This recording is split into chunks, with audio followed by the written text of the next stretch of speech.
bienvenidos a este podcast, a esta clase sobre el absolutismo y el mercantilismo, formas políticas y económicas de los siglos XVI, XVII y parte del siglo XVIII. En primer lugar, el contexto. Los señores feudales, característicos de la Edad Media que tenían control en diferentes zonas de un territorio y que fragmentaban la unidad del poder político, van perdiendo poder en torno al siglo XIV.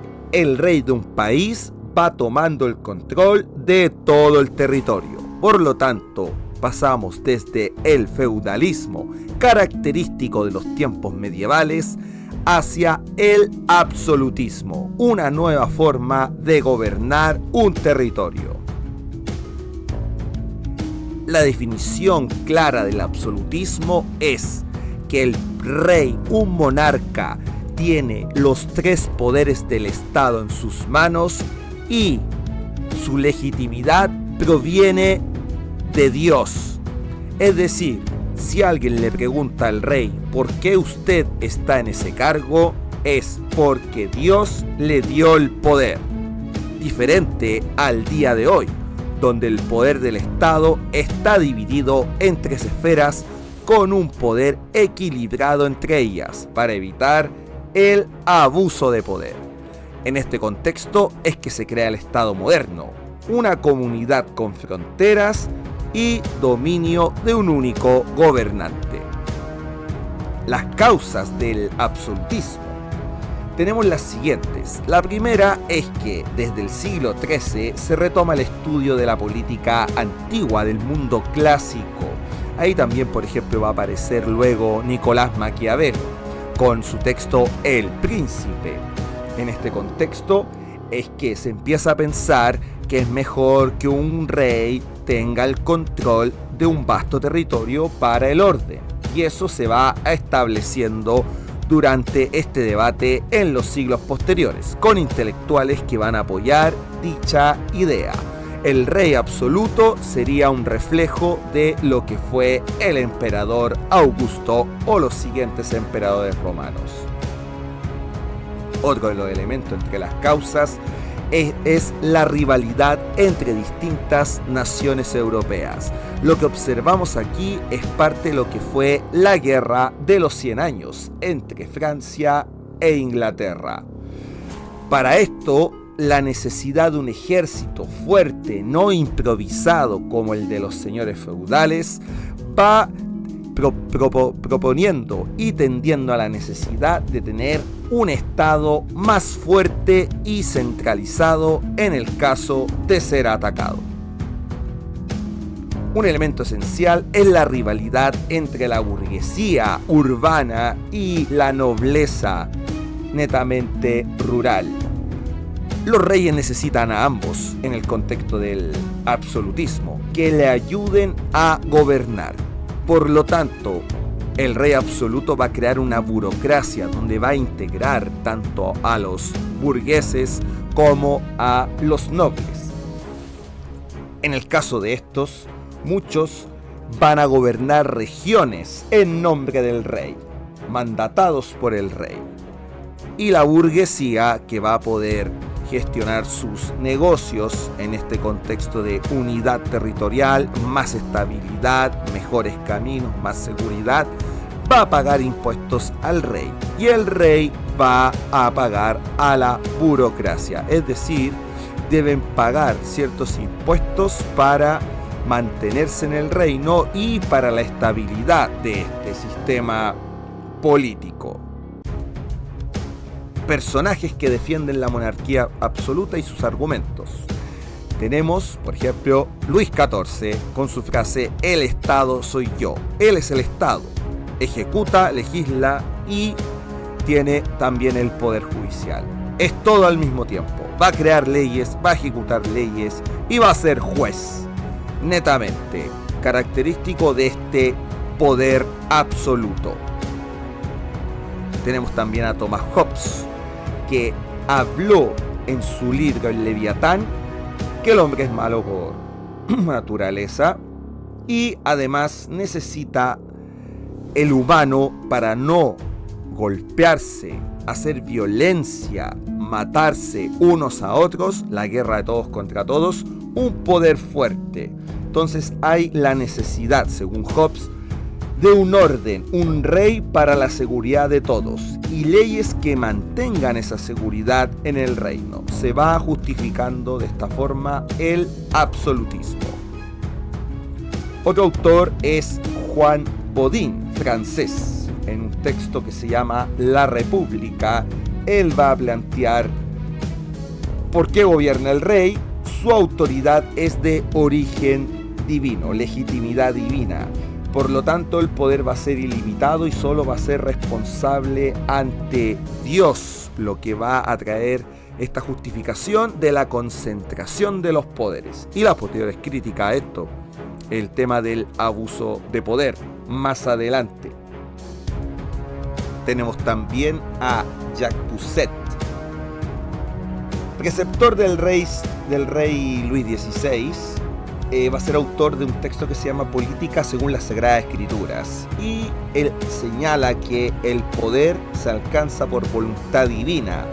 Dios va a escoger a los reyes, Dios quiere que gobiernen el reino, por lo tanto hay un origen divino del poder donde Dios entrega directamente el poder al rey y el rey manda al pueblo. Esta va a ser la teoría de origen que van a fundamentar los Borbones en el reino de Francia y luego de la guerra de sucesión española en España. Características generales del absolutismo. Aquí vemos 4 características. La primera es que es un poder centralista. El rey tiene los 3 poderes del Estado. Luis XVI decía, como señalamos anteriormente, el Estado soy yo. Y este tiene asesores, que son la nobleza y la burguesía, que paga impuestos. En segundo lugar, el rey tiene el poder elegido directamente de Dios. Carlos III decía, yo el rey por gracia de Dios. Este es un rey español y va a tener ese origen al poder, la legitimidad. Si se le pregunta al rey en esa época, ¿por qué usted gobierna?, va a decir, porque Dios me otorgó el poder.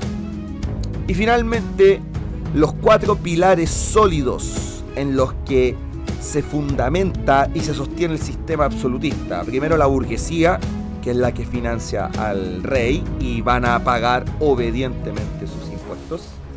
La iglesia, donde algunos sacerdotes católicos o pastores evangélicos protestantes decían que había que respetar el orden institucional, es decir, había que respetar al rey, a las instituciones. Después tenemos el ejército permanente, que va a ser pagado con los impuestos que provienen de la burguesía, que era la tropa, la marina, el ejército. Por lo tanto, se acaban las guerras medievales en las que se improvisaba un ejército y ahora los militares van a ser profesionales.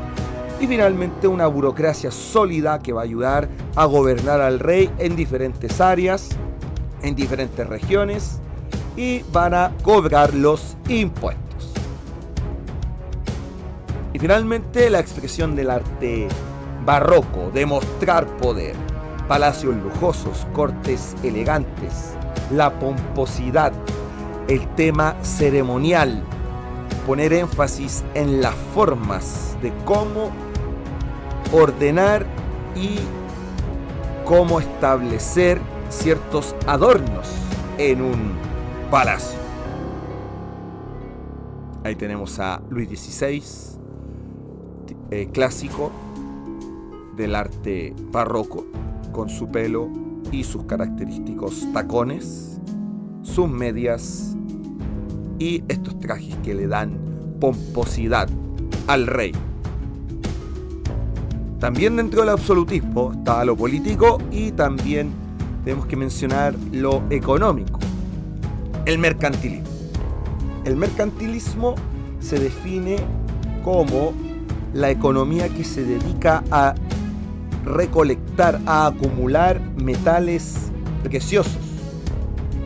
Esto es, el concepto de mercantilismo lo va se va a desarrollar en La riqueza de las naciones por Adam Smith. Las características del mercantilismo son las siguientes. La primera es que se prohíbe la salida de metales preciosos desde un territorio. Hay que acumular oro y plata. En este caso, por ejemplo, España traía los metales preciosos, oro y plata, desde las colonias. La segunda característica es que debe existir una balanza comercial, una relación entre exportaciones e importaciones. Debe haber más exportación y menos importación. La idea es vender para que paguen en oro y plata y así el país acumula más. Por lo tanto, hay que evitar la fuga. Recordar que importar es cuando un país compra productos desde el exterior y exportar es cuando un país vende productos a otro país. Esto va a ser crítico porque va a provocar escasez de productos e inflación por la menor importación y el solo acumular. Aquí tenemos el caso del Imperio Español, donde se destacó como gran imperio y potencia mundial de los siglos XVI y XVII, donde la idea era conectar el comercio bajo un monopolio y de extracción netamente de metales preciosos. Finalmente tenemos que dentro de la Edad Moderna hay dos grandes periodos mercantilistas. El primero es el del siglo XVI, sobre todo de la conquista de América, y el del siglo XVII, donde empiezan a fundarse las compañías comerciales y comienza esta conexión marítima hasta el fin del mercantilismo hacia el siglo XVIII. Esperamos te haya gustado este podcast, esta clase sobre el absolutismo y el mercantilismo. Para más videos como este, te invitamos a suscribirte al canal y buscarlo en la lista de podcasts y videos referentes. Muchas gracias y hasta el próximo podcast.